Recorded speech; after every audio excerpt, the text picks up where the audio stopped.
It is Thursday night, so you know what that means.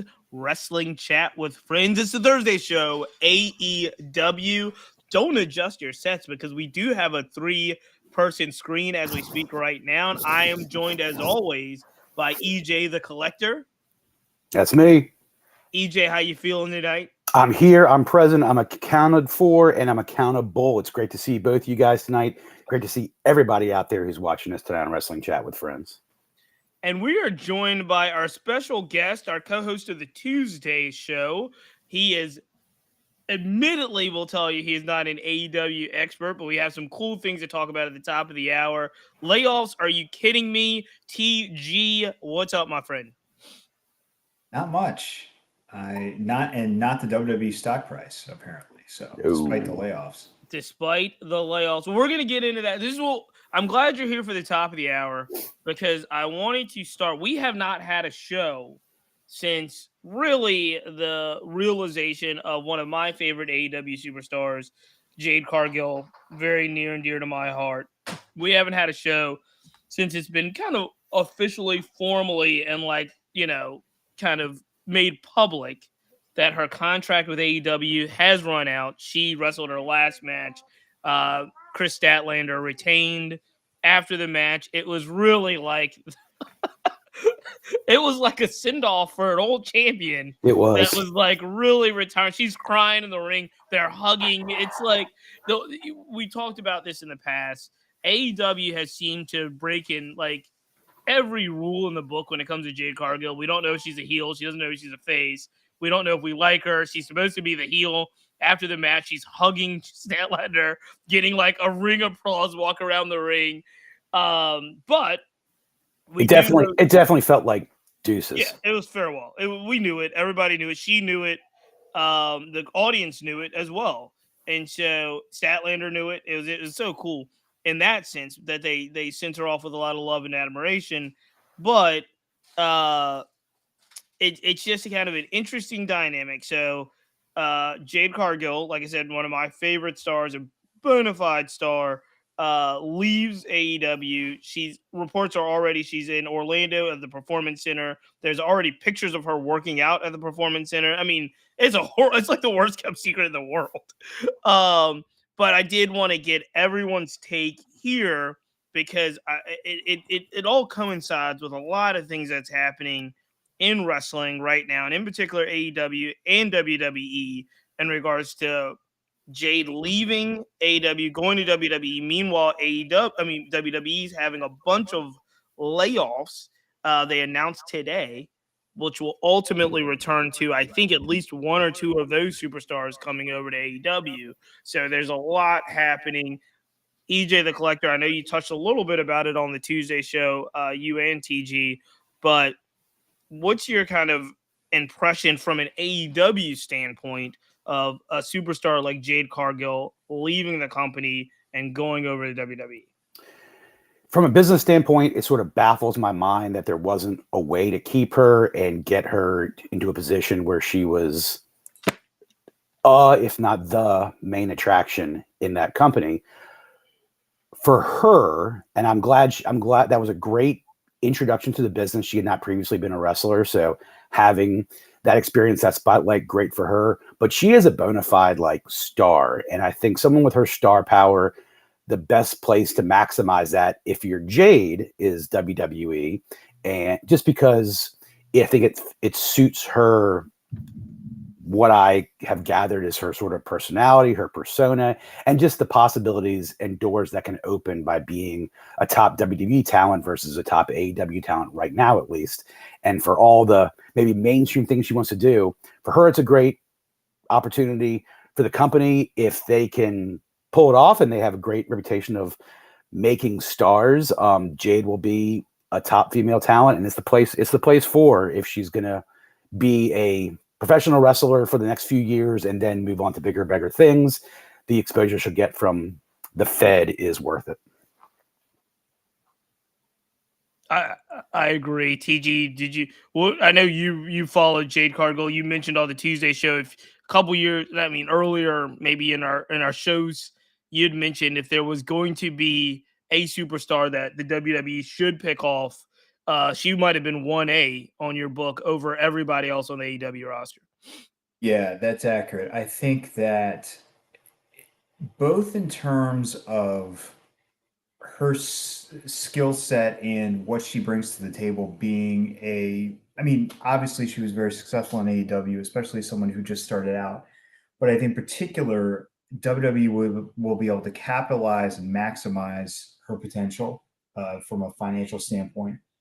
And I think that it is one thing we talked about a little bit on Tuesday is 2 or 3 months ago, I had made the comment that I thought by the end of the summer, going into fall, that AEW would be in the best position that's ever been in. And maybe it is. Maybe it is. But the crazy thing that I wasn't expecting was between the merger and Jade Cargill coming over, the gap seems to have actually increased a little bit. Now, what the wild card in that is, if the strike, I didn't see the news today, but if the strike gets resolved, that probably takes like Cena and Rock off the table pretty quickly, which then it shrinks the advantage WWE has a little bit. But yeah, Jade Cargill is a true superstar, and I think that you are going to see she is going to, within 6 months of her debut on WWE, if not sooner, she will be getting mainstream front and center attention. She will be in that mix of people that they put out there for promotional appearances on ESPN and other avenues, and she is going to be at that level for that company almost immediately, if not immediately. Is anyone worried about the actual wrestling? And I ask that simply because if you did watch the last match that she wrestled with Statlander, it was probably one of her better matches. Like, she's actually gotten a whole lot better. I know she really, really works hard. There were reports of her kind of working with Bryan Danielson, going to different places to train. I think she really wants to be a good wrestler. But there is a experience, talent, in-ring gap between the AEW talent and the WWE talent. So what I'm hearing and what I would do, I can't wait for Jade versus Bianca Belair at WrestleMania. I love it. But Bianca Belair, Bayley, Becky Lynch, Charlotte Flair, all the names that are mentioned, they can really go. And what I mean by that is anyone concerned, EJ, are you concerned that when she gets in the deep end, if you will, with Bianca Belair or Rhea Ripley or Becky Lynch, that her kind of lack of inexperience in the actual wrestling will show? Yeah, I think there's some concern you should definitely have, and it even strengthens the point that WWE is the right place for, because they have that performance center and they have great trainers down there, and it still will be, I think it'll be a little bit of a trial by fire for her. She will be, I think, on an accelerated path. If there's an athlete that can handle that accelerated path, it seems that Jade can handle it. Do you have her do some 20-minute epic matches with the top superstars immediately? No, but her presence there, the promo she'll cut, the vignettes that'll get cut will fill in those gaps until they feel comfortable enough that you can put on a type of match that the WWE expects from her. I don't have too many concerns about her being sloppy or dangerous, but just whether she will adapt to that WWE style, and I think that style fits her well. And she has to, I think she is dedicated in the work, and provided that there's no gaps in her ability that we missed in WWE, I think it'll be a smooth enough transition. But they have to be delicate, and it can look bad if they have her doing things she's just not ready for. But I don't see them going that avenue. Yeah, I agree with that. I think there's 3 key positives that she's going to have at her disposal with WWE. One is, to Elliot's point, the Performance Center, which there just isn't anything analogous to that anywhere, certainly in North America and maybe in the world. So that's going to be a tremendous asset. Number 2, as I said on Tuesday, WWE has a much more robust house show calendar than AEW did. And so she's going to have the opportunity to work in matches that are not televised, but they are in front of crowds. And sometimes, reasonably sizable crowds, a couple thousand people, perhaps. That's going to be a huge asset. And then the third thing, and Elliot just alluded to it, is the fact that WWE's presentation, their style, their approach to sports entertainment lends itself to the possibility and the avenue that Jade can get over without necessarily having to be at the same level, especially initially in the ring, as someone like Asuka or Bayley or Charlotte. And that, I think, is going to give her, along with the other two factors, is going to give her time to grow and get to a point where once they are ready to put her in a high-profile match, I think that, I'm not saying she's going to be as good as some of those folks that we just talked about in the ring, but she'll be able to work a WWE main event style of match, and the presentation will be completely fine, and it won't look jarring or off. Yeah, Cheats, what do you think? I think she's going to be better off in the ring in the WWE setting for all the things that you mentioned, but also what we didn't really mention is what was happening in AEW. And what was happening in AEW was she didn't get a lot of she didn't get like a performance center type thing. She didn't get any house shows. So she's training on, she's training on her own, and she is training hard. But then what AEW would do is, because of her TBS title run, they would put her in the ring against like debuting indie veteran or young person, that was never wrestling on TV, only wrestling on Darker Elevation. So she had a lot of matches with talent that was actually less or more inexperienced than she was, which was really difficult. So, I think in a WWE setting, even if she's in the ring, like with someone that is, wrestled a ton of matches with a lot of experience, NXT and Performance Center help. Because if the rumors are true, she's not going to NXT. She'll debut on the main roster. Those experienced Baileys and Asukas and Charlottes of the world will be able to kind of make her look good, as opposed to indie wrestler X that was wrestling their first match on, Rampage. Because that's what she got. She got, a handful of kind of higher profile matches, and then she got literally, of their whole streak, I would say 85 to 90% of them were open challenge, indie debut, let me just squash her and get it over with. Yeah. And so that didn't, I don't think, lent Jade Cargill to the in-ring talent, right, that she should have, should be able to work against. And so I do think that she's going to look better. I think she's going to look surprisingly better than people think. I do think she's going to be a star. It does allude me to the next question, and I know we've alluded to it, but EJ, I really want you to hone in on this while we have TG here. If you're Tony Khan, if you're AEW executives, how do you let this happen? If the rumors are true, Tony Khan has a checkbook that is pretty deep. How do you allow what is clearly, if not your top, I would say your top 5 potential star in the business? How do you let her walk out of the building without at least, I just don't get it. I thought about this. It's interesting. None of us were privy to any conversations. And as I had mentioned on Tuesday, in one of her last interviews, she glowingly put over Tony Khan, how great a business it was, how great a boss he is. I don't know. I would imagine she knew she was on her way out when she gave that interview.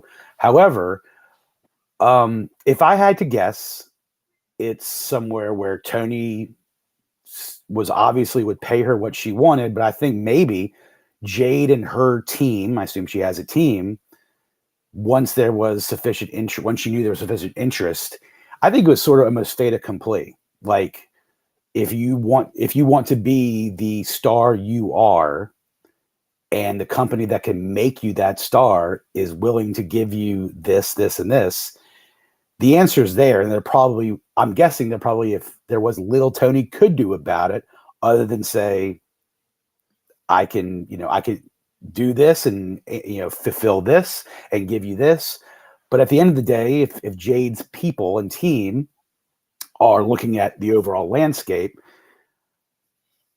I don't think it's hard to come to that conclusion that if WWE wants me, I probably should go there with all the stuff I want to achieve in the next 5 years. That's my guess, is that it was just an unwinnable situation for Tony Khan, and he didn't have any leverage in this. He would, and then, there is more of an emphasis on the male wrestlers in AEW. There is in WWE too, but they have a robust women's division that gets a lot of eyeballs, more eyeballs than the AEW point. So I think to all that, it was a situation where there wasn't anything magic in Tony's bag he could offer that WWE couldn't, and there were a ton of things that WWE and its potential for her can offer that Tony just comes up snake eyes on. Long-term problem for AEW, because if this happens to Jade Cargill, it could happen to anybody. Long-term problem. Let's just say the same MJF. Like what's the same scenario? What's different for a megastar, any megastar at AEW that may have never been over to the other side before? What's the difference here? Someone like MJF, Ricky Starks. Let's just talk about those two guys. Let's just stick with MJF. MJF wants to be a professional wrestler, wants to be a top man, and Tony can pay him enough money if that's MJF's main motivation. And he's already had, and I think MJF's the kind of guy you can get a taste of outside opportunities. He has fewer, I think, interests right now, and in say the next 5 years. He doesn't have as many interests in other things as someone like Jade does. He wants to be a world champion, be a top professional wrestler. It's been his dream his whole life. Someone like Wardlow or Ricky Starks might face similar problems because they can become much bigger stars than they've been in AEW. And yes, I think some things like that, if the AEW locker room doesn't improve their leadership, improve their storytelling, it may become a less desirable place for those who are sort of on the fence, who WWE chooses to covet. Yeah, because what I'm hearing, TG, correct me if I'm wrong, if money's not an issue, right? Like, and from what I understand and what I've read, WWE offered Jade Cargill a substantial amount of money to come out. Even if that money's matched, it's kind of the lure of all the things that WWE is and WWE can do, right? That elevates a Jade Cargill from wrestling star to superstar. Mm-hmm. Yeah. How is that not a long-term problem for AEW? I think it is a problem only on a case-by-case basis. So to go back to some of the examples that EJ was mentioning, for somebody for example, fairly recently, the Young Bucks contract was up. Adam Page and I think Kenny Omega all at the same time. Yep. Mm-hmm. And those guys looked at the landscape and they were like, we're better off staying put. So I think for them, especially the Young Bucks, WWE might have been able to do something with Omega or Page, but for sure the Young Bucks were smart because like those guys are not a good fit for WWE. They are going to get. I mean, I don't even know if they'd be lost in the shuffle. I think they'd be like maybe NXT Tag Team Champs is like their ceiling in WWE. MJF is an interesting case because he is a guy who on some fronts, some criteria is a perfect fit for WWE. And on others, you're like, his size doesn't hold him back in AEW so much, but in WWE, would that be a problem? And it's, you can make arguments both ways. With Jade across the board, I think everything pointed in the direction of WWE. So to answer your question, is it a long-term concern?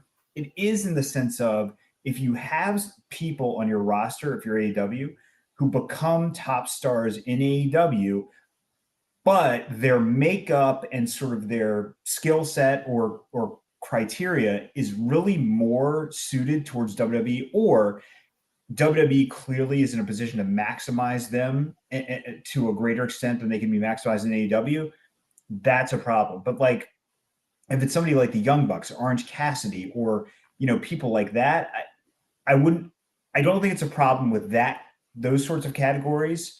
But for others, I think it, it definitely could become an issue for them in that select group of people who really are a better fit over there.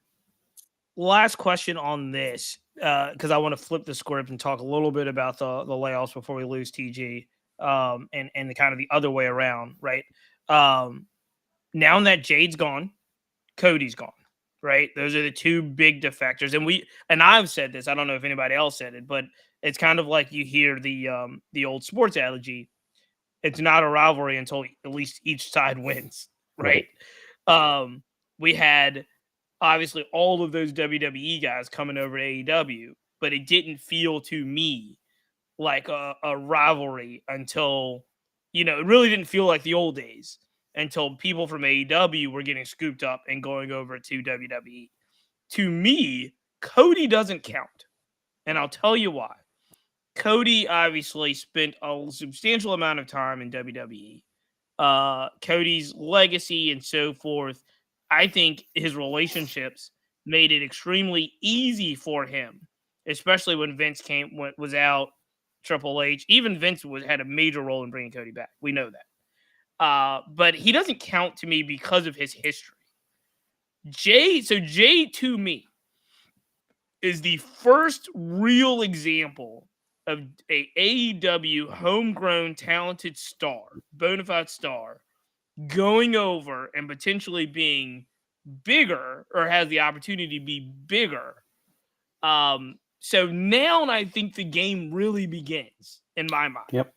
And when I say that, the question to you guys is, looking at the AEW roster, who would be the next? So Jade's gone. So Tom, she's off the list. Who would be the next AEW main roster guy or girl that you feel could go to AEW? I mean, go to WWE and make a splash, make a real splash. So we have to answer this knowing we don't know. I don't know any contract details of when people's contracts are up. Absolutely. The three names, one I've already mentioned. Two I've already mentioned. Ricky Starks, Wardlow, and Powerhouse Hobbs. Those guys all fit the WWE model. Two of the guys are huge and big monsters, and one of them could be the second coming of The Rock. If you believe Ricky Starks has that potential. Those are three talents that, if their contracts are up in 2024, if I'm Tony Khan, I'm already beginning to sweat that, because he knows that it's likely WWE would love to get those guys and mold them into superstars because they're 3/4 molded physically already. So yeah, those are the names that would most worry me about defecting next if I was Tony Khan or an AEW fan, which I am. I like it. TG, any suggestions? I think all of those are people who, especially Wardlow, who probably have a higher upside with WWE than they do with AEW. I think Ricky Starks, if he stays in AEW, I think he will still be a top star. Wardlow, it's been kind of like a lot of guys in AEW. It's been kind of hit or miss, hot and cold, better way to put it. But Wardlow, to me, like from day one, I've been like, I remember reading a story about how he had a tryout with WWE, and I'm like, they didn't sign him. Like, he seems like tailored, like he was assembled in a laboratory for like a WWE guy. Mm-hmm. So that was really surprising. I think he is so. I'll say this about all three of those guys, though. I don't think that in terms of outside the business stardom, I don't think any of them have the same level of potential as Jade Cargill does. But I think I agree that all three of those guys, especially Wardlow, probably would have a similar thought process about, if I stay in AEW, I can probably get to here, whether you're talking earnings or prominence on the card or whatever. If I go to WWE, that level is higher, and it'll be different levels for different people, but higher levels. So I think that I agree. I think if you're looking at those three talents, then and you're Tony Khan, you have to start thinking like, okay, I need to really either position them better on the card or, put them in more prominent storylines or start promising them more money or whatever it takes, because they are more likely to leave, I think, than the young bucks of the world. Cheats, do you have another name that you'd throw out? I've got two. Well, I got one talent, one individual talent, single talent, and then one tag team talent that I think would work. Now, here's the thing, and we all got to understand, none of them are Jade Cargill. What I mean by that is like very few of them are going to go over. Like Cody was so strange to me. I mean, it's still Marvel. We marvel about this all the time about how well it worked, how he came over. He's instantly put in kind of main event type statuses, and he's just instantly over. Yeah. Like, it's surprising to me because, again, we were talking his last days in AEW, they were throwing his weight belts back in the ring. And he goes over to WWE and he's like this completely over, like the biggest baby face in the company. I don't think even the guys you mentioned would go over and be like main event top stars. So Agreed. I say that, and I think of two like personality type things. And I will preference this because I do not think, I don't think this individual will go over because I just looked and he's 39 years old. But if WWE got their hands on an Orange Cassidy, based off of what he's done in AEW, people know Orange Cassidy. They like Orange Cassidy. And Orange Cassidy really can wrestle. Like, he can wrestle. I think he showed through his kind of, title run, that guy can really go. I think if you put him over with the theatrics, if you will, of WWE, and he does all the things that he does in AEW, I think there's going to be little kids wearing Orange Cassidy shirts and doing the thing. Like, I just think that personality-wise, I think he wrestles good enough, but personality-wise, I would much rather see Orange Cassidy doing awesome matches and funny things and having that persona in WWE than say, whoever the mid-card, like the Ricochet of the world. And I love Ricochet, but it's like he could do mid-card things and I think be super over. Like the stuff that Grayson Waller's probably a better natural talker, but I'm talking about just like persona-wise. The other ones I can honestly see as a tag team in the same vein is the Acclaim. Mm-hmm. Yeah. I think the Max Caster raps and the Anthony Bowen shenanigans. Now, I don't think none of them I don't think will go over to WWE based off of the positions they're in AEW. But I think if the Acclaim does things, I think they're completely matched really well with Billy Gunn because they do things that are very reminiscent of the like Degeneration X days, not necessarily as like mean-spirited and offensive, but like in the funny shenanigans stick stuff. I think they're right there. And I think that the WWE crowd, again, because their production is still much better than AEW's when you talk about vignettes, stories, fun stuff. I think the Acclaim would be way more over than, say, like what they've done with the Viking Raiders. The Viking Raiders were the name I was thinking of. Like, look how much they put into the Viking Raiders entrance and costumes and attention. Yeah. If they directed that to the Acclaimed, it would go over like gangbusters. I think it would go over like gangbusters, and I think it would work really, really well. So I don't know if you agree with me on those guys being like, I think they could be constant storyline mid-card guys, not like top guys. But I will tell you this, there's a really good chance in my mind that MJF turns out to be LA Knight. Like, that's in my mind. Like, LA Knight might get to the pinnacle, but right now, LA Knight's like emerging mid-carder, and I'm looking at their wrestling styles and their builds and their mic work, and it's a conscious decision. They will make a decision about LA Knight in WWE in the future? Like, do they think he can be the guy, or do they think he's going to be like Sami Zayn, lightning in a bottle type thing? Yeah. And more than likely, in my mind, LA Knight's not going to be the guy. But I think I don't think I don't Okay. necessarily disagree with you, but I think the difference there is what kind of commitment is WWE willing to make to a guy who's 27 versus a guy who's 40? And I think that Right. is going to be, Right.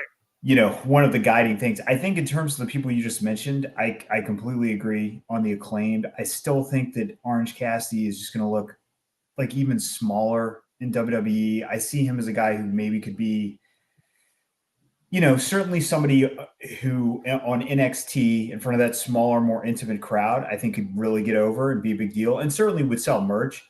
But I just see he's going to be smaller than the cameraman if he's on Raw. I mean, that's the thing that I don't think that like Vince McMahon or whoever, or even Triple H is going to be able to completely get past. Like, you have to remember, like CM Punk, who is by WWE standards is a smaller guy, like he's a much bigger guy than like Orange Cassidy is. So I don't know. I still think in WWE there is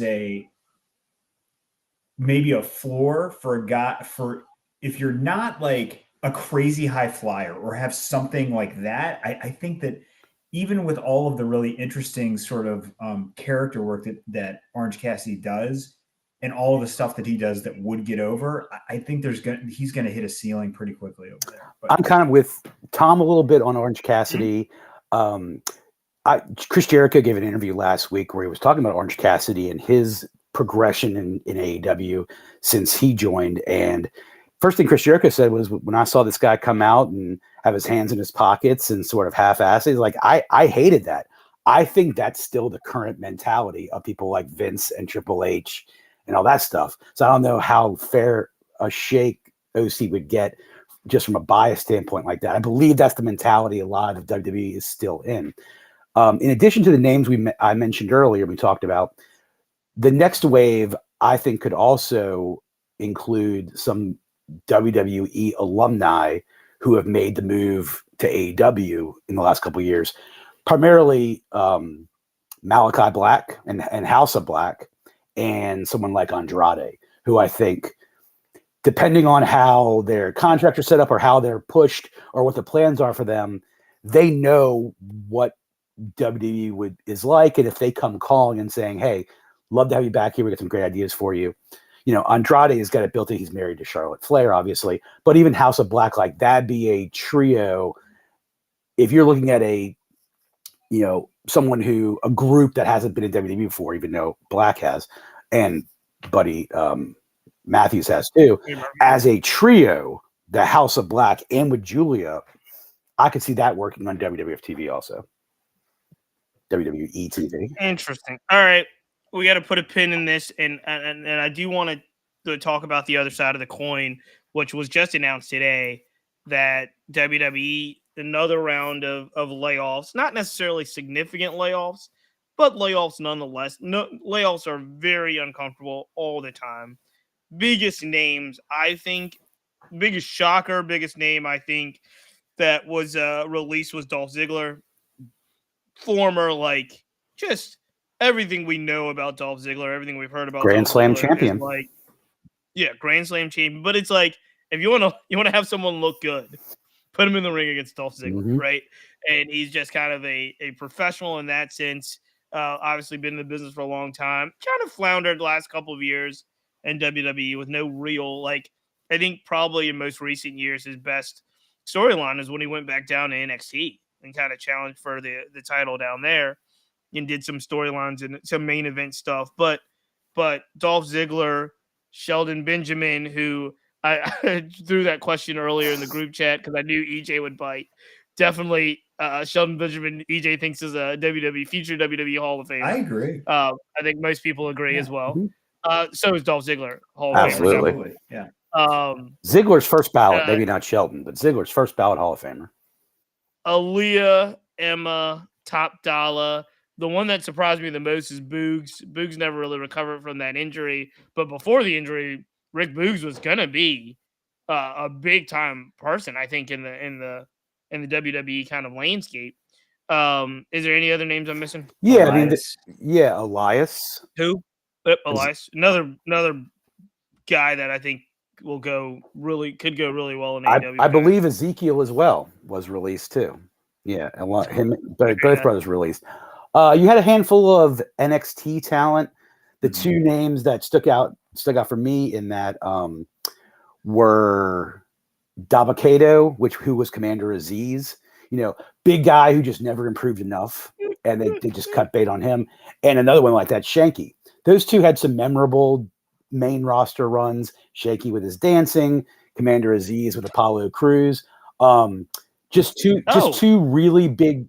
Don't want to cut you off, but we didn't mention Mustafa Ali and Mustafa Ali too. I am okay with a lot of those names. Like I'm okay. I mean, I was most surprised about Dolph, obviously. Ali was the one I was probably least surprised of. I think he's been asking for his release for a couple of years now, and he finally got what he wanted. Yeah. I think a lot of these guys are going to flourish in Impact, in NWA. There's one or two that I could see Tony wanting to get for AEW, but this is just trimming a big roster, guys who aren't on regularly, aren't involved in storylines, to the point about like Dolph Ziggler, as sad as it is to see him go.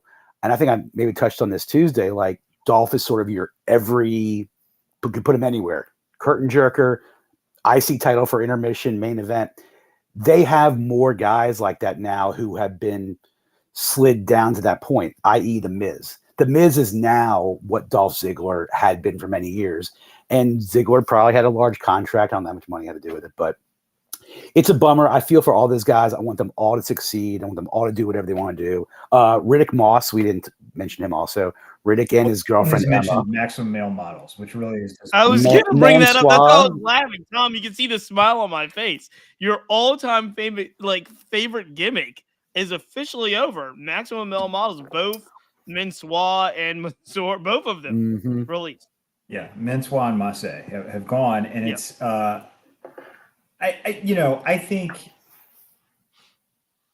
kind of two thoughts on this. The first is I do think that with some of these folks, it was a more mutual decision than for others. Like I think that with Dolph, who had really not been on TV in months, and certainly with Mustafa Ali, who very publicly had asked for his release several times, I think with them, it was a little bit more like they may have been let go anyway, but there was, I think, some mutual sort of agreement there.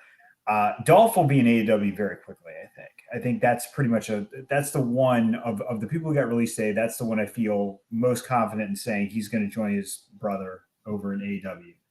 I think that for the others, the big question I have, and I don't know if there's an answer to this yet. I mean, internally, obviously we don't know the answer, but the big question I have is, what do they have planned with the overall future development or structuring of the roster, the organization, etc.? Because another thing we found out today, SmackDown coming back to USA Network, Raw and NXT apparently are not going to be on USA. And so what does that mean? Are they going to be spun off into the streaming options that we talked about before? The reason I say all this is because there may already be discussions happening that, like, okay, in the next 12 months, the roster split is going to end.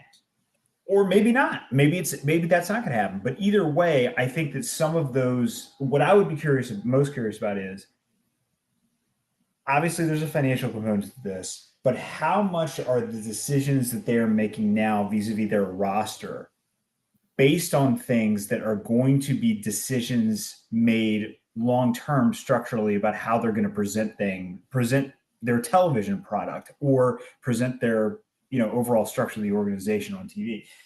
I would say the first cut that we saw today, probably that doesn't have much to do with it. A, because it's still a ways off, and B, because I think all the names, like we said, I don't think there were any shocking names today. They were all people who hadn't been on TV in a while, or they hadn't done much with them, or maybe they were NXT folks that they had given some time to and decided, like, okay, it's just not, they're not progressing. Let's cut bait. But I think what'll be most interesting is I think there's going to be another cut. I don't know how soon it's going to be, but I think that cut, the next one, whether it's 2 months from now or 6 months from now or whenever, is going to be more indicative of what those future plans look like than what we saw today. Today is basically the equivalent of the 100 office employees being let go because they merged the companies. So really quickly, if you're looking, if you're AEW and you've got your eye on, I don't know, 2, 3, 5 of these guys, EJ, you're obviously more familiar with the AEW product. Who do you get? Who are you? If you're Tony Khan, who are you on the phone with right now? If I'm Tony Khan right now, I'm probably calling up Dolph to see what his interest is. Dolph may want to continue with his comedy career, where he is becoming very successful as a stand-up comedian. I don't know how much the Nemeth brothers would work in AEW. Dolph would bring eyes, so obviously he'd be desirable. If Shelton Benjamin doesn't want to go to Japan, he could be a featured player to come in. Even more so like RVD has been doing the last few weeks, and RVD is going to appear again this Saturday on Collision. I could see him being someone who comes in open challenges. And if I'm Tony Khan, honestly, personally, I'd see if Top Dollar wants to reunite with Swerve Strickland. And the Mogul Embassy could use Top Dollar and or Shelton Benjamin. But those are the two names. I'm not reaching out to Mustafa Ali because I just think his style would work best. If I'm Billy Corgan in NWA, I'm calling Mustafa Ali immediately. People like Rick Moss and Emma are going to be great for Impact and a lot of those guys. But yeah, I don't see, especially with a bloated roster, Tony going after trying to scoop up all that talent because it wouldn't work. Find 2 or 3 guys, gauge Dolph's interest, see if Shelton and Top Dollar want to come over. Other than that, I'm not rushing to sign any of those guys, to be honest with you. I'm calling Dolph Ziggler immediately. I think you're completely wrong on Mustafa Ali. I'd call him probably first.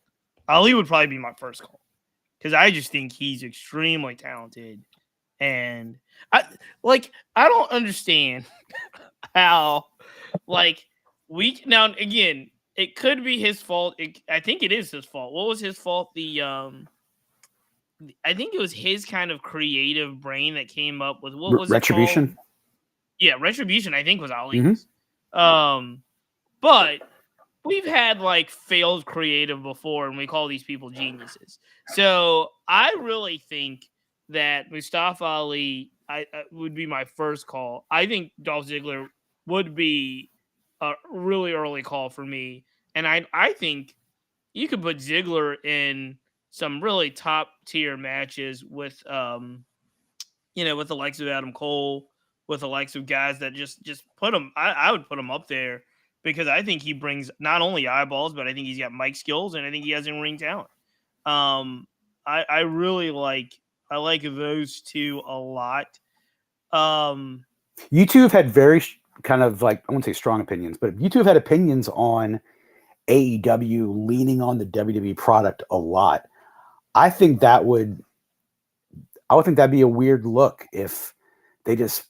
I wouldn't call Sheldon Benjamin. I think that'd be the weirdest look to have a Sheldon Benjamin, or I probably wouldn't call Top Dollar either. Honestly, I also think one other thing about some of these guys, especially Sheldon, but also potentially Dolph, is that I could see the AEW bringing them in a sort of backstage role as well to try to improve the product that way. Not necessarily that they would never be on TV, especially Dolph, I think could still be a full-time guy.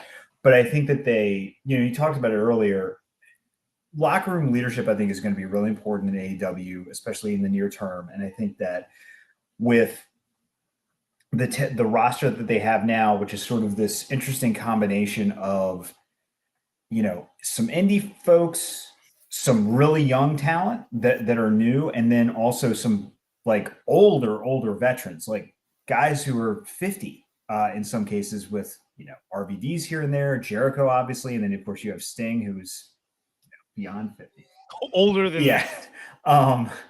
I still blows my mind. He and Arn Anderson are the same age. I'm just like, really? Good God, Arn, come on, buddy. Sorry, you've. I thank you for your service, sir. Because you've certainly. Well, it was funny. The funny when you mentioned that, TG, I saw a stat. This has absolutely nothing to do with wrestling, but Mac Brown and Nick Saban are the same age. Wow, they were born in the same and year. I think Pete Carroll might be older than both of them. Pete Carroll is, yeah. But like when you look at Nick Saban, you look at Mac Brown, you do not think they are the same age. No, not at all. Not at all. Anyway, so the point is, I can see if AEW does go after somebody like Shelton Benjamin, I think it will be because they have him in mind for also a backstage. They could use a group of like Shelton Benjamin and Serena Deeb being some of your coaches. Like that would sound great. I haven't heard of Serena Deeb's name. It's interesting. The interesting thing about Shelton Benjamin is I actually thought that's what he was doing. The guy's never on TV. So there's no way that he was just talent. I bet Shelton Benjamin appears on most of the house shows, is my guess. I don't, who knows? All right, gentlemen. Tom, we ran over for you about 40 minutes. We really appreciate it. Yeah, that's okay. It was a lot of fun here. You guys can talk. We're going to exit stage left, and we're going to talk a little bit We'll see you Tuesday, more TG. about Grand Slam before we get. Ladies and gentlemen, make sure AEW, the Tuesday show, TG's takes are always there and always. They're always lengthy. They're always lengthy. That. Yep. We're going to Tuesday. We're going to talk about. We'll talk more about these releases. We'll talk about TKO Holdings. We'll talk about Vince McMahon possibly back on his way out again. So lots to talk about on Tuesday on our show. Lots to I don't talk think he's about. going anywhere, but okay. See you later. All right. Here's the thing about Vince McMahon leaving. It's not up to him anymore. That's the great thing about this merger. It is not up to him anymore. Believe it or not, the influence and the strength of Nick Khan, not Tony Khan, but Nick Khan, has actually gotten stronger with this. Oh, yeah. He is now really kind of on paper the guy that is really, really running and reporting to Ari Emanuel and the other guy. I can't remember the other guy's name. They were both on CNBC the other day talking about the merger. Shapiro. And then, Shapiro. And the names they brought up were Dana White and Nick Khan. Those were the two names that they said would be the heads of the snake, if you will, when it comes to everything UFC and WWE. So it's really interesting that Dana White, who sold a longer time ago, in regards to he is kind of creatively the Vince McMahon of Triple H, but business-wise, Dana White had sold UFC a while ago. So, with that said, one of the biggest TV shows of the year, hearkening back to the days of Clash of Champions on WCW, is AEW Grand Slam. Part 1, if you will. 2 hours took place on Dynamite last night. Another 2 hours will take place on Friday night in Rampage. Pre-taped, correct? Like they taped it all. Taped it all last night. So we'll know what happened. Let's get into, with the time that we have left, and it's not that much time, but let's actually get into the spectacle. This is, I believe, the third Grand Slam now. Yep. Arthur Ashe Center, Queens, New York. Huge outdoor crowd. If you've ever been to the U.S. Open like I have, that Arthur Ashe Stadium is huge. It's like a football stadium that goes straight up. Love the environment. Love the feel. It actually felt a little bit more closed to me last night as previous years where it was clearly outside of the tennis arena. This kind of also gave you an indoor feel. Before we get into the specific matches, Grand Slam, do you like it? Do you not like it? Do you like the environment? What's your overall take now? Do you think it's the kind of creme de la creme of AEW TV shows? It's definitely, the other sort of things they have frequently is like Battle of the Belts. They do that. But yes, Grand Slam has become their largest Dynamite / Rampage of the year. This year, it totally delivered. About the crowd size. So what had been talked about was ticket sales were a little sluggish in the weeks leading up to the event last night. AEW talent, especially MJF, Adam Cole, did a lot of New York press during the week. MJF threw out the first pitch at the Mets game. He was on the big morning shows in the week leading up to Wednesday, which I've saw, really bumped up another 1,500, 2,000 tickets. Still, they came. One of the final counts I saw was when it was all said and done, they actually put about 11,000 in there. There's about 9,700 tickets sold the morning of. So how do you count for that other 1,300, 1,400? I'm not really sure. But the fact that it wasn't sold out like it was the first year and was just about last year, it was, I guess, markedly less last night, even with 9,700. For that reason, they didn't really open up the Arthur Ashe. Is it called the Arthur Ashe Center? Yeah. Didn't really open it up to show it in all its glory because it would have exposed a little too much emptiness or what they had curtained off a little bit. So yeah, that was a little disappointing. So now you're saying they sold 9,700 tickets, or because they're saying they're reporting biggest final day sales ever, 11,000 tickets. They may have gotten up to 11,000, but even that's short of a capacity. Yeah. And it's shorter than they had. It's smaller than they had previously. So when you don't have a building packed to the gills, it prevented Arthur Ashe from being shown in all of its splendor when you have a packed house, which is what ideally you want to have when you're showing off like that. So yes, that's the reason for that sort of indoor feel. But still, I paid a lot of, because I had followed sort of the ticket prices and ticket sales, I was really paying attention to what that crowd looked like. And for how they presented on television, it looked great. It was a hot crowd, looked really packed. The design of the Arthur Ashe stadium, like you said, goes straight up. It was another fantastic television episode by AEW. And it showed in the ratings. It was their most viewed Dynamite of the year and their biggest 18 to 49 demo in a couple of years. So yeah, kudos to them. I loved every second of it. It was the best show of wrestling I've seen in a few weeks on any program. That show was better than anything I've seen on Raw and SmackDown in a number of weeks. I agree. I agree in the sense that I thought it was a really, really great show. I actually really enjoyed the environment. Mm-hmm. I wasn't following as closely. I wasn't following as closely like the push at the end to get those ticket sales up, but I did realize, based off of what you said, that all of their efforts paid off and it did work. And what I mean by that is, last day kind of ticket sales were kind of through the roof. They said walk-up ticket sales. I don't know how you equate for that, but walk-up ticket sales were kind of the highest they've ever had. The truth is they cut prices day of tickets, and they started doing some buy one get one free deals in the following weeks. So good for them. I mean that if it works, it works. Good for them.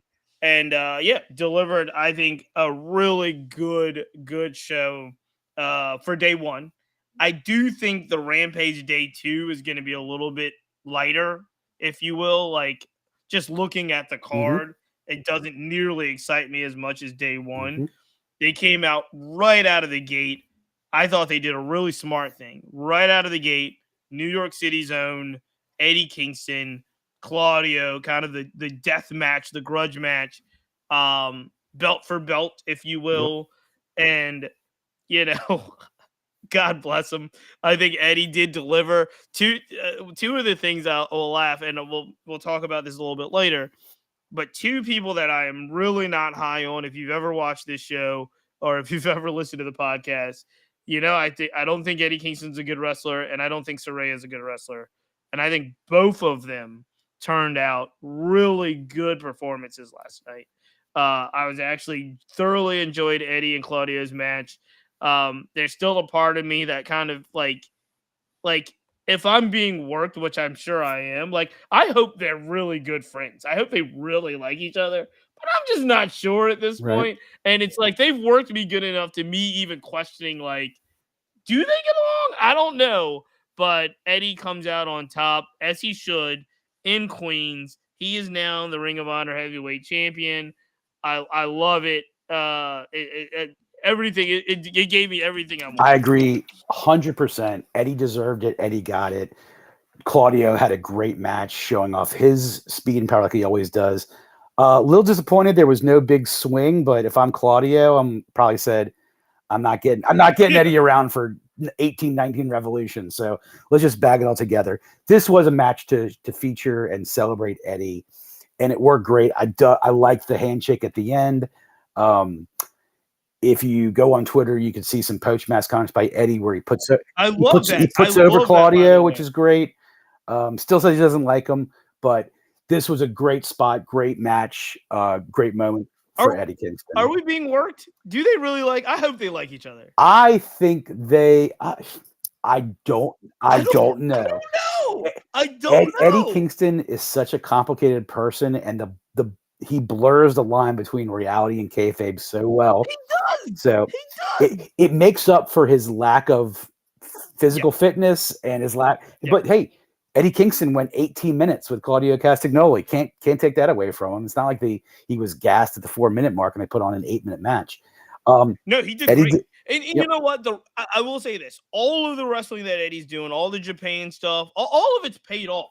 He has become a more fit wrestler. He's become a better wrestler, if you will. I think he will tell you this. He's doing the best work of his life right now. Eddie Kingston's famous that before he got hired by AEW, he was selling his wrestling gear in order to pay his mortgage. So there is no doubt Eddie Kingston is living his best life, and we give him all the credit he deserves. AEW's absolutely changed his life. No doubt about it. And he's the type of guy, I think we just talked about this, but he's the type of guy that I don't think would go well over. He would not do anything in WWE, but he is a bona fide over superstar in AEW where he belongs.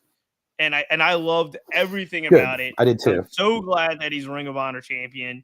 I'm so glad that he's got his dream and he's the New Japan, whatever it is, champion as well. Yeah. I just think that it was Guy's got heart. Guy loves the business. Guy gives it his all. You can't ask for anything better than that. Good for Eddie. Now, going on to something that I thought was probably not bad, but the second match of the night was, well, I don't know if it's the second match, but we're going to talk to this one before we talk about the Moxley. Moxley was the second match. Yeah, let's not talk about that just yet. Because the one thing I want to talk about is what I think is probably, which is strange for me to say, but my least favorite match on the card, because I'm on record saying I'm a Sammy Guevara. As am I. Love that guy to death. And Jericho's doing great work. He's still really, really good. I just didn't need the story. I don't need Sammy Jericho one more time. I don't need the Shawn Michaels throwback references. I just don't need the recycle. I think Sammy Guevara is talented enough and good enough that he should be in the TNT title picture as he was in the past, or he should be in the international champion or whatever it is title picture. He should be the guy in the Appreciation Society that they're at this point moving up the ladder. And I don't see where this story goes. Now, I will say this. I'm not mad at Sammy joining the Don Callis family, and now Callis and Sammy can be like super heels with maybe Takeshita and whoever. I'm okay with that. I just didn't like how he got there. To be honest with you, like it wasn't until today when I started seeing it on Twitter, I didn't even notice the whole callbacks to the Jericho and Michaels. When I did see those sort of things, I actually like. I like that Sammy had some similar gear on that Jericho had. Like that stuff sort of gets to me.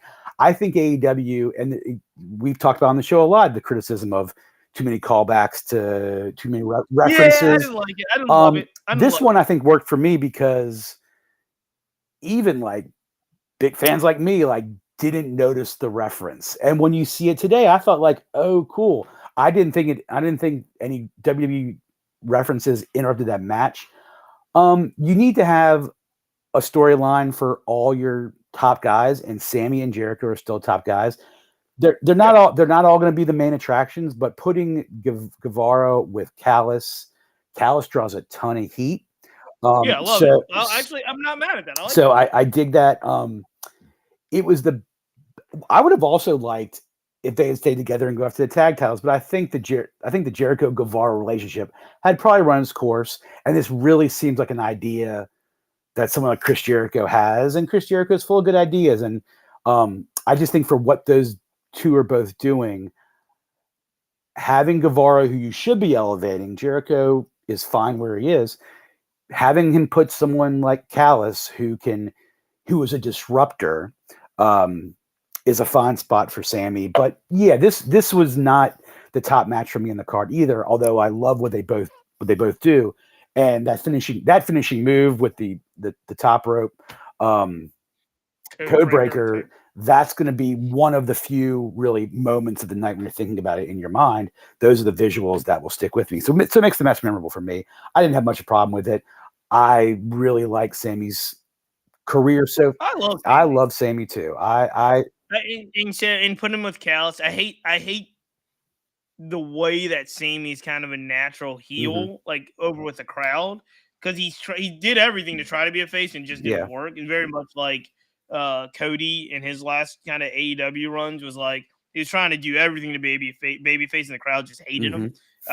The Ty Mello relationship is probably what kind of did him in, right? Even though he's a great, I think he's a great story in that sense.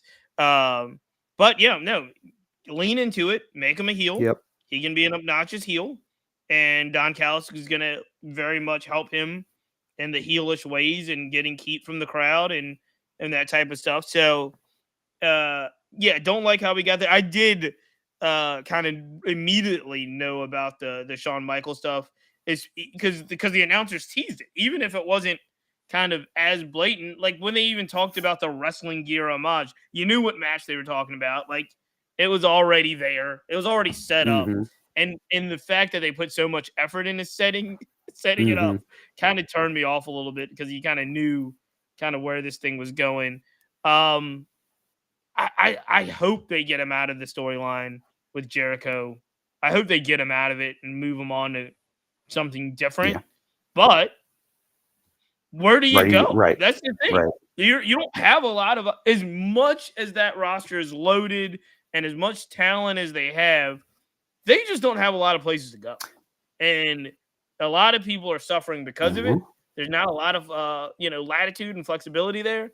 So, I think they probably keep Callis, maybe Takeshita, keep him in a storyline with the Jericho appreciation. So 2.0 might get some rub in there. Daniel Garcia definitely will get some rub in there. Maybe some Jericho in there as well.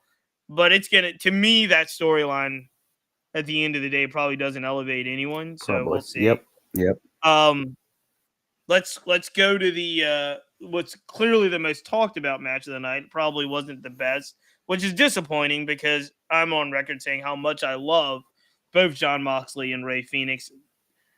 The only thing that, even when I saw it on the card, the only thing that really stood out to me immediately was like, didn't they just do this? It had been a while. Didn't they just? No. The wasn't it a Rey Fenix Moxley match where they hit him with a crowbar?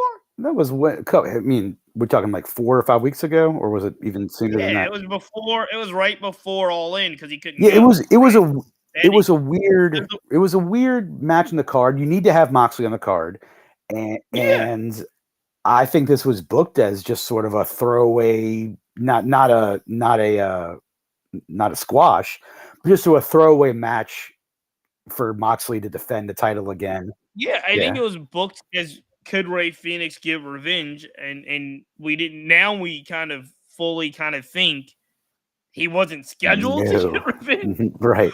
He actually ultimately got revenge, and his some misfortune and some really untimely and kind of costly issues caused the one of the biggest surprises of the night, which is Moxley goes down, Phoenix goes over, Phoenix wins the belt. Yep, that was a title change they were not thinking about. Right. A whole thing that happens that nobody thought was going to happen, and when I say nobody, probably including the wrestlers in the definitely ring. So when we look at this match, there's kind of difference of opinion about like when it went wrong. I think most conventional wisdom says now probably one of the opening big spots of the night Phoenix goes over, does like the 360 flip on the outside of the ring, and it basically concusses at least the first concussion that John Moxley got. And it really throws off kind of Moxley for the entire tenor of the match, to the point where people are commenting like Moxley doesn't look right per se. And ultimately ends with another kind of moment where everybody's talking about, where I don't really blame the ref as much as the audience is blaming the ref. There is people right now today that are crushing that ref because he didn't count three. He on the first like kind of power bomb, whatever the Ray Phoenix's finishing move was. And then there are people that are also crushing Ray Phoenix for picking Moxley up and doing it again.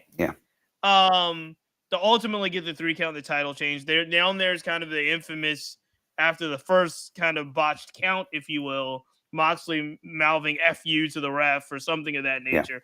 The whole match overall, for as talented as these two individuals are, kind of a forgettable match, except for the eras. Kind of walk us through your opinions of this now that we're 24 hours removed. Some of the deaths, some of it settled, but now there's a whole big kind of issue that AEW has on their hands, right? Yeah. Well, number one, first and foremost, I hope Mox is okay. Obviously, he was diagnosed. He walked out of the ring on his own power, and it was ruled a concussion. Some online ruled it a minor concussion. We just say there are no such things as minor concussions. It's a concussion. Okay, let's just walk it through. When AEW production gets it right, they really get it right.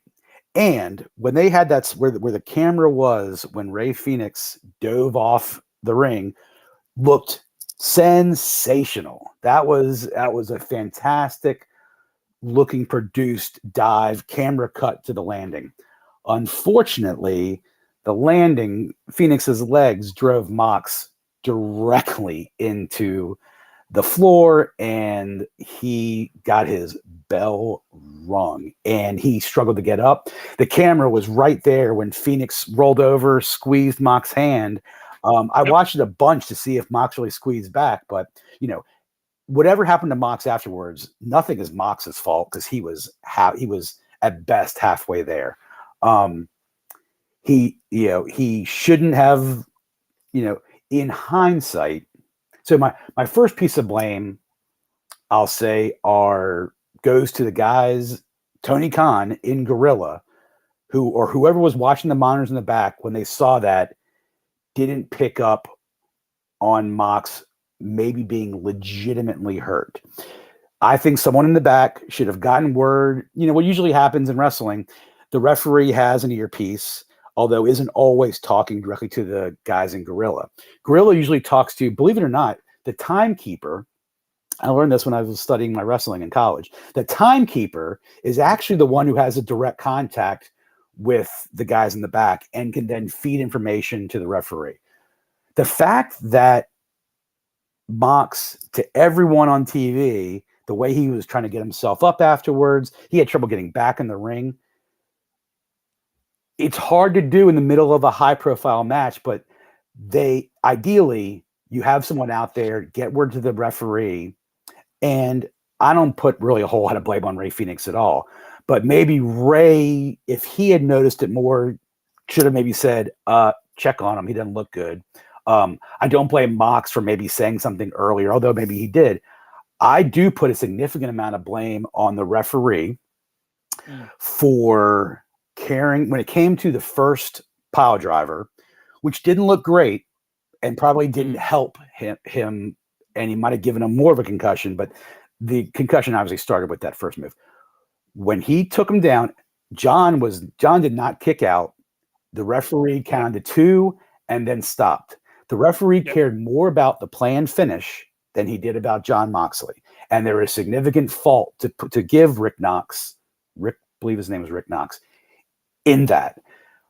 The confusion that led to Phoenix giving another one, like, what are you going to do at that point? Everything's sort of gone to hell. So they must have quickly realized when Mox started saying something to Rick, do it again. Probably not a good idea, but you've come this far, and we'll get the pin, which happened. So I really do blame the referee for that. For not having some wherewithal that after that first spot, Mox, if you look at him, he might have looked a little dazed.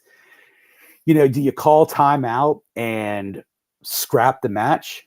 Well, I guess at the end of the day, the answer is yes, because the wrestler's health needs to be first and foremost. They wrestled a significant amount of time after that first. The first spot happened. The first spot happened like in the third minute. They wrestled 8, 9, 10 more minutes. Yep. Yeah. So the fact that no one in the back watching the monitor, the referee, anyone at ringside didn't like, and a little bit Ray Phoenix, who was the closest to Moxley for the next 8 minutes, didn't give some sort of Iggy like, we gotta scrap this. We gotta do something quick finish. Have him pin me just to end it. I think that's a disservice to Jon Moxley. I have, do you scrap the match and stick, and then you have Moxley still champion, but he's hurt, or do you put the belt?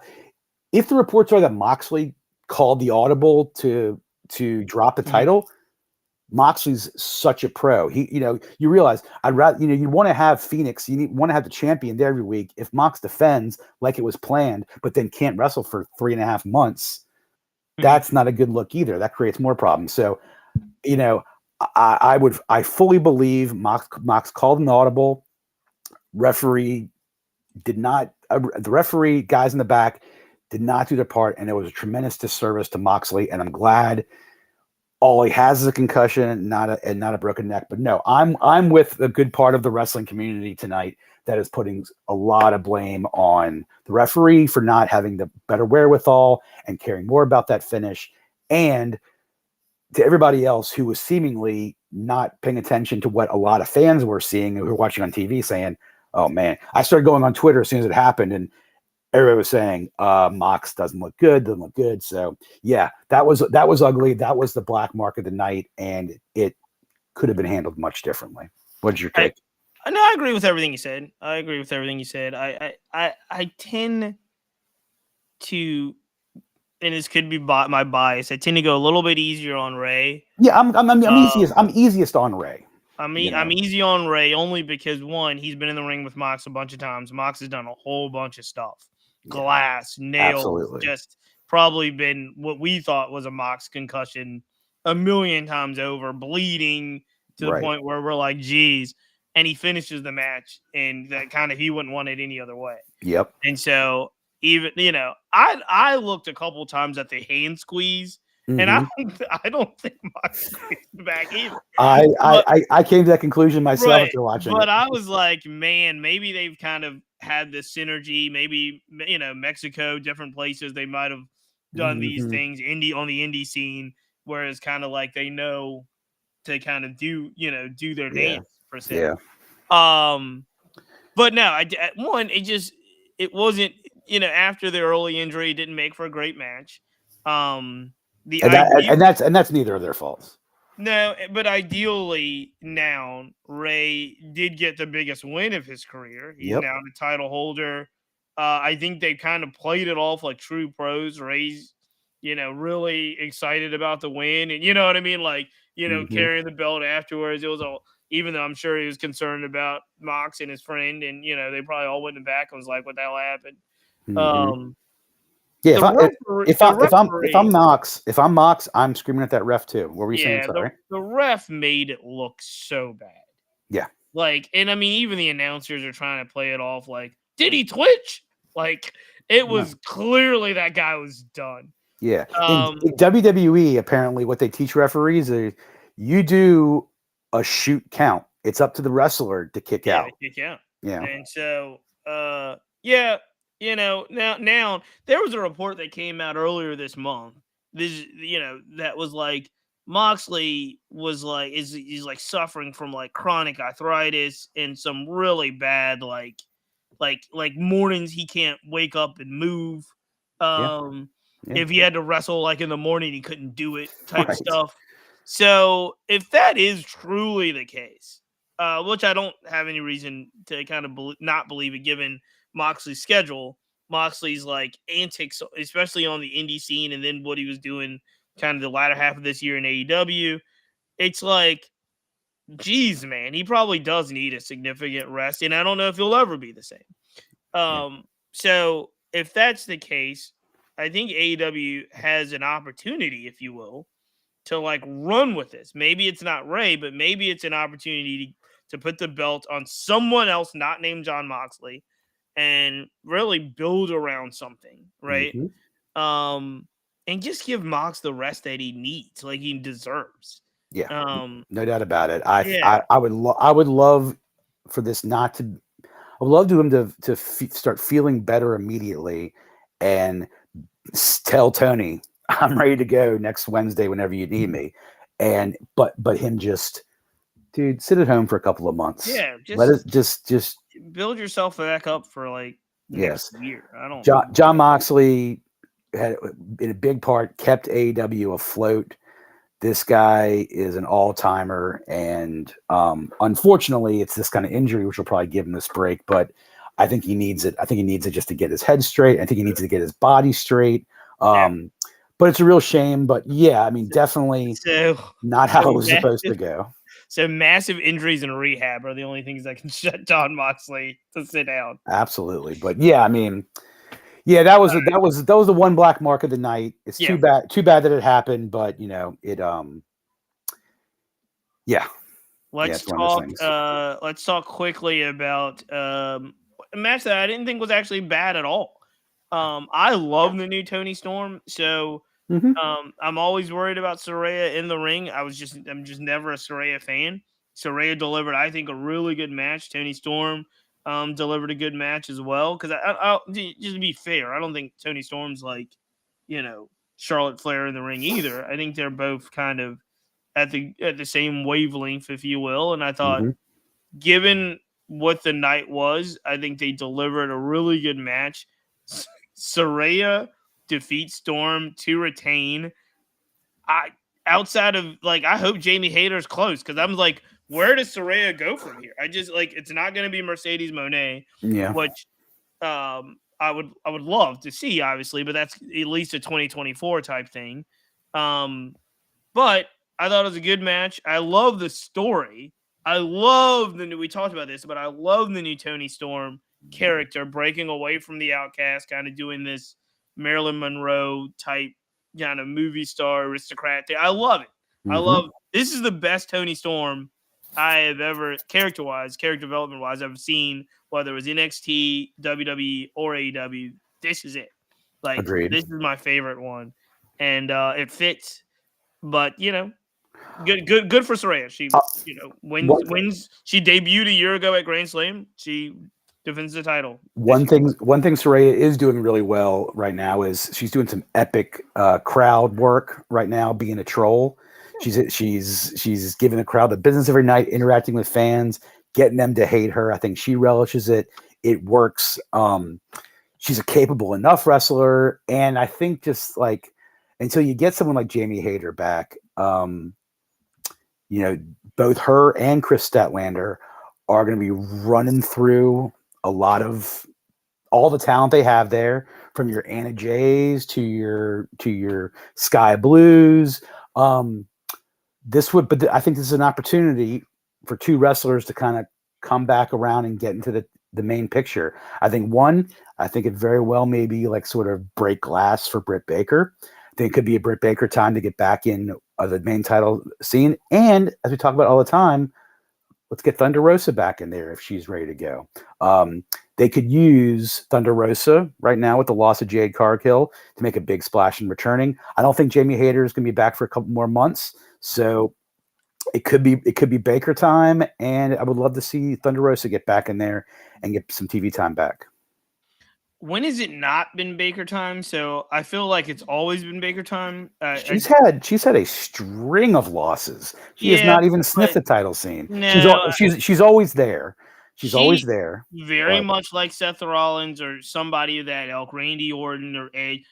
She doesn't have to have the title. She's always to me, she's always in the mix. Like she's always her and Sheeta too. I think Sheeta's always been in the mix. Mm-hmm. I would like to see someone elevate now and again, AEW hasn't done this groundwork. There's nobody, maybe outside of Willow Nightingale, who was probably the best development story. Love to who's have like her there. a long-time pro, right? Indie Yep. pro.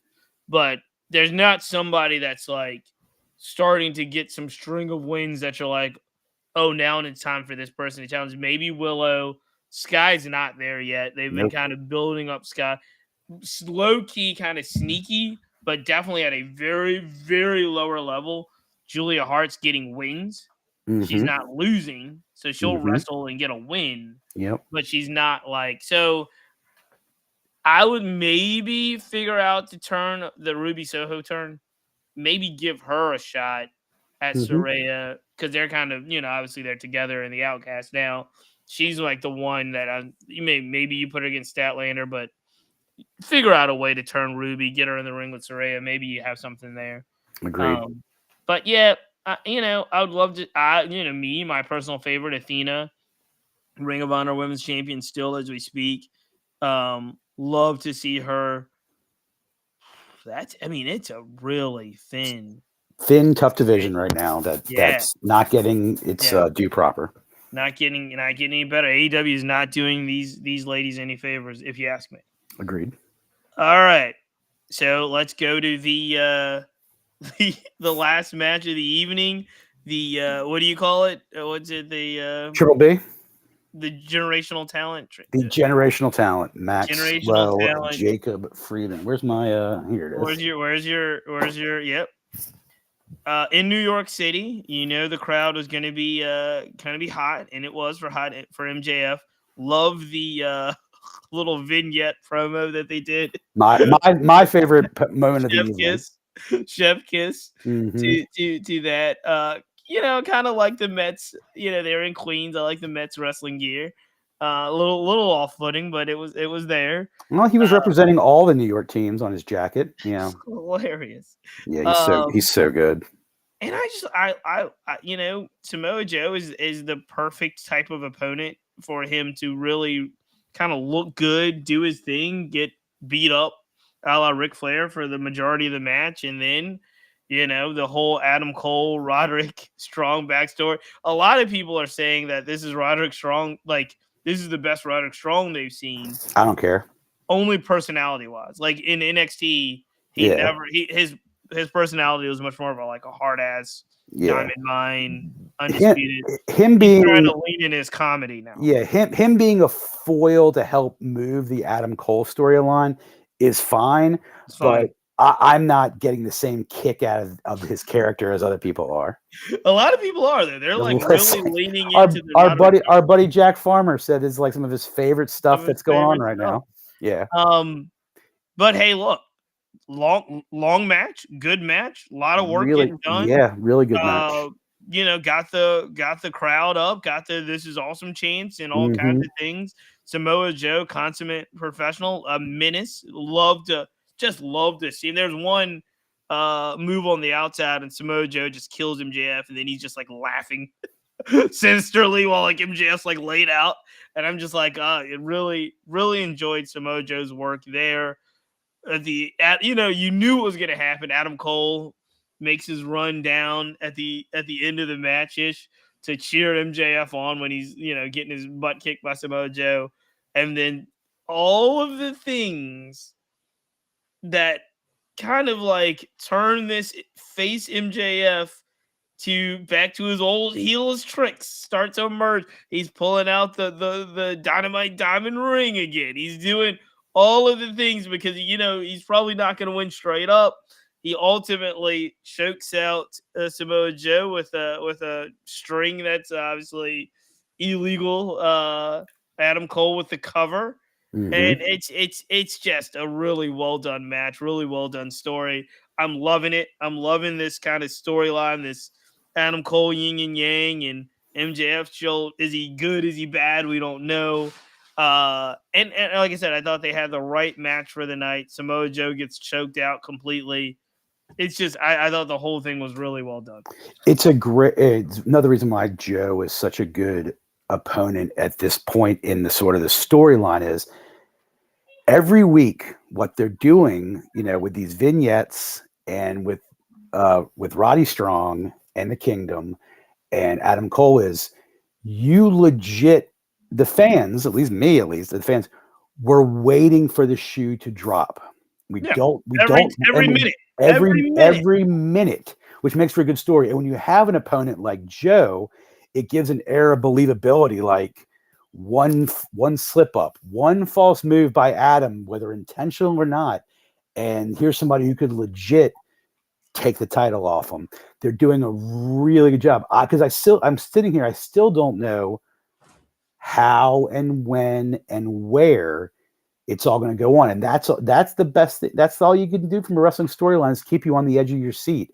And they're doing that with Adam and MJF every minute. And again, it has replaced every other storyline in wrestling as the top story, because they're both pulling it out. They're both pulling it off so well. And the other characters too. I'll give Roddy Strong his props for what he's being asked to do. Is great. Taven and Bennett as well.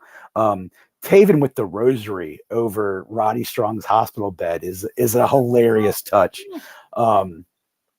Yeah, I can't wait to see what happens next. And that's what you want, as I think all fans are like that, because something's going to happen. You just don't know when. And they gave a lot of teases like it could happen last night, but it didn't. At the end of the day, Cole helps, MJF hide the chain, and MJF grabbing Bryce Remsburg or whoever it was, to distract the attention from it. All that's excellent. MJF is a generational talent. He's so good. My absolute favorite wrestler on the planet right now. I really do think they're doing really great work. I thought this was a great match, and I do think that it advances the storyline. Because again, now we're getting to the point where, in my predictions on my bingo card, it's Cole that turns heel. Mm-hmm. He links up with Roddy. He links up with the Kingdom. Yep. They're the new faction, if you will. MJF's out on the island. Now and again, there could be a million things that happen. MJF could swerve us all, and it could be MJF that's behind the Kingdom and Roddy. Like, there's a whole right. You can never know. MJF is still the devil. Yeah, so and you can always pull that back and do that. But yes, they're starting to really now seemingly lean into that. Cole being the tortured soul and is eventually going to side with his old buddies. But yeah, you just don't know. But I love it, and it gives you great vibes, great story. Really, again, and as we put a bow on this, really good Grand Slam. Loved night one. Let's really kind of quickly fast forward to what's going to happen on night two in regards to what's on the card, if you will. What we know is going back to I think there's a trios. Let me look at the card here, see if I have it up. Yeah, there's a bunch of just secondary matches. The Bucks are going to appear. I don't even think Kenny is scheduled to appear. It's the Bucks and Hangman. FTR is getting their shot. I'm super excited for Collision on Saturday, especially Love Collision. Andrade and Jay White are facing off on Saturday.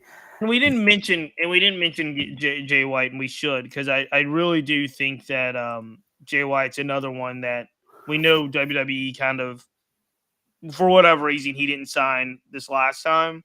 He's another one that really could go over there and be fine. I don't know if he'd be a star, but he'd be fine. All right, let's quickly. They're gonna be a Mike Santana kind of this new. They teased this a couple times. Mm-hmm. I'm glad for Santana. A little bit disappointed if all the backstories about Pride and Powerful are true, which is just they're just not getting along personally. That's disappointing, because I would love. They've been a tag team for a very long time, back into the LAX days, and I would want them to be friends. They're apparently not friends. Right, legit not friends right now. Right, so that's disappointing. You're like, but if you're Mike Santana, you've been out for a long time, horrific leg injury. Now he's all the way back, and now he looks like he's going to get a push. Mm-hmm. So that's good for him. So I think he's got kind of a squash match. They really didn't even announce it. But now and then we've got Hook, Orange Cassidy, and Statlander, Anna Jay, and 2.0 with Jack Hader. They've got Darby Allin and Sting versus Christian Cage and Luchasaurus. They've got the Elite versus Mogul Embassy. They've got the Righteous, the Kingdom, the Hardys, and Best Friends. And then they've got the Acclaim with Billy Gunn against the Dark Order. Yeah, I mean it's a second half. It's a Rampage. Cute. It's all right, you know. I think they could have went bigger. I really do. Yeah. But then again, you turn around like you said, and you've got huge matches on Collision. Mm-hmm. Huge matches on Collision as well. So it's like, even through Grand Slam to Collision, Rampage really gets the short end of the stick again. It does. And saying that with the likes of like Sting on the bill and Hook on the bill and Julia, they've got some big names on the bill. They just didn't really make big matches. Why do you think they did that? Like, why do you think AEW Dynamite Live in Arthur Ashe was such a big deal, and then they don't translate that to Friday? And I do have a theory, but do you think, and then they turn around and have another big show on Saturday, do you think it's live versus tape delay versus live? I think there's a lot to do with it. Like, a lot of the crowd probably leaves between Dynamite and Rampage. Yep, dead. So, you've got that disadvantage. A show from 10 to midnight that's being taped when you show it on Friday, if you don't have a really good crowd, that can really take it out. So I don't know if you want to have any huge, I think there will be a concerted effort going forward to elevate Rampage more. I think they're going to try. One reason that made me think about that was when Don Callis and Sammy were together, Callis said something about something was going to be revealed. We'll do it on Rampage. And I thought, wow, that's usually Future something, plans. Usually something you do for Dynamite, or for Collision. So I think there'll be an effort, but I think Rampage is just sort of in a spot. It's reserved for the basically matches that weren't on Dynamite, that are guys who were, so it does have good talent. AEW has great talent top to bottom. So, I don't think we're pretty close to entering WCW Thunder territory, but I don't think we're quite there yet, but it could very well, if you're going to start having these bangers on Saturday night too, then, what you tape from 10 to midnight on a Wednesday somewhere after a great Dynamite, which you want to put all your effort into, it's going to suffer a little bit, but I'm okay with that. Isn't Saturday also, in addition to Jay White and Andrade, aren't you going to have the Darby Allin, Luchasaurus, Christian Cage three-way for the TNT title? I believe that's happening also on Saturday. Is it because there's Darby Allin Sting versus Christian Cage and Luchasaurus on Friday? Yeah. So, but here's the thing. I think you're 100%. I'm not sure, but I think you're 100% right. Tony Khan's alluded to this, which is, and he's alluded to, and I don't know if this changed with the Collision plans, but he was alluding to more live shows for Rampage, which would actually elevate Rampage. Again, this might have been before Collision. So if you're going live on Saturday night every Saturday, it does take away maybe the option for more live shows on Friday night. But they value live versus not, and rightfully so. Yeah. You can go online right now and see, I hate to say it, before I didn't, but you can go online right now and see all the results for Rampage. That does not bode well for, putting a lot of effort into a television product. You're not going to change a title on Wednesday and then have everybody wait to see it on Friday. So it's like there is these kind of throwaway scenarios if you're not live.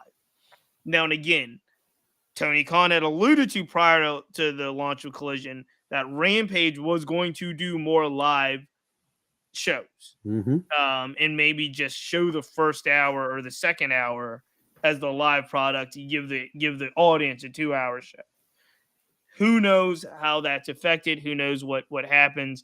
But, as it does stand, as it's constituted right now, I look forward to Wednesday. I look forward to Saturday. I'll catch Friday when I can. And I think Friday suffers. Yeah, no doubt about it. Friday does suffer. Diehard fans will tune in after SmackDown. But yes, you're not going to have your A plus players on there. It's a move they could. I mean, if it doesn't seem like a huge leap to go from 2 days on the road to 3 days on the road, but again, it's a huge leap. It is. It's a costly leap because it costs money. Very costly.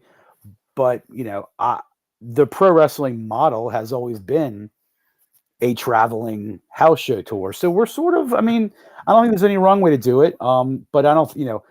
Rampage isn't buttering anyone's bread at the end of the day. So it is. It is what the model they're currently working in, and it makes Wednesdays and Saturdays special. I love Collision, still my favorite night of wrestling during the week. Yep, I agree with you. EJ, I was going to say TG, but EJ, we're going to have to leave it there. We're an hour and 39 minutes in tonight. Love it. So lots to talk about. But hey, look, we're going to have to count this thing out. We will be back on Tuesday. Kelsey will be back, and she'll talk about her Nightmare Factory experience. She got some ring time in this week down in Atlanta. We'll have her back.